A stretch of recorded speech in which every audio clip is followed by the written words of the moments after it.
அதிமுக ஆட்சி அமைக்க 2026 சட்டமன்ற தேர்தல் பணிகள் தீவிரமாக இருக்கும் என எம்ஜிஆரின் நீண்டகால ஆதரவாளர் அமீர் ஜகானின் மகன் நஜிருல் அமீன் தெரிவித்துள்ளார். இதுகுறித்து அவர் தெரிவித்த கருத்துக்களை தற்போது பார்க்கலாம். நீங்கள் என்ன நினைக்கிறீங்கன்னா, பணத்தை கொடுத்துட்டாவே மக்கள் ஏமாந்துருவான்னு நினைக்கிறீங்க. மக்கள் இப்போ ரொம்ப விவரமாயிட்டாங்க.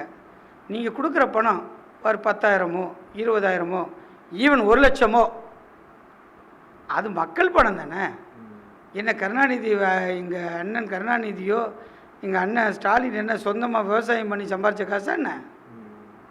கொள்ளையடித்த காசு. அது மக்கள்கிட்ட இருந்து கொள்ளையடித்த காசு. அந்த பணத்தை அவங்கள்ட்ட திருப்பி கொடுக்குறாங்க. இது என்ன பெரிய விஷயம்? அவங்களுக்கே தெரியும். இந்த வட்டம் மக்கள் ரொம்ப விவரமாக இருக்காங்க. டெல்லி மாதிரி பணம்லாம் வாங்கிக்குவாங்களாம், ஓட்டு ஏடிஎம்கேக்கு போடுவாங்களாம். அதான் உண்மை. அப்போ ஸ்டாலின் ஜெயிக்கிற கஷ்டம். நீங்கள் நினச்சிக்கிறீங்க பணம் கொடுத்த உடனே அவங்க கண்டிப்பாக போடுவாங்கன்னு. மனசாட்சியை மறந்து இந்த தமிழக மக்கள் வாழ மாட்டாங்கிறது எனக்கு நம்பிக்கை. அப்புறம் வேலு அவர் அப்புறமேட்டு பொன்முடி ஏற்கனவே இல்லை.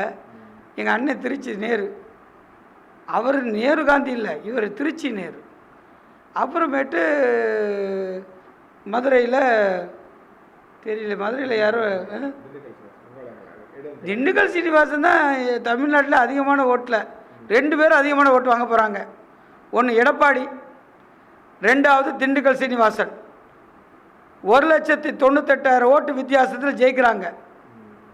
திண்டுக்கல் சீனிவாசன் அண்ணனும் எடப்பாடி ஐயாரும் அவங்களுடைய தொகுதியில் 1,98,099 ஓட்டு. இங்கே எல்லாருமே மக்கள் பணத்தை கொள்ளையடிச்சிட்டு மக்கள்கிட்டே திருப்பி கொடுத்து அதில் ஜெயிக்கிறாங்கன்னு ஒரு நம்பிக்கையோடு இருக்காங்க. அது நடக்காது.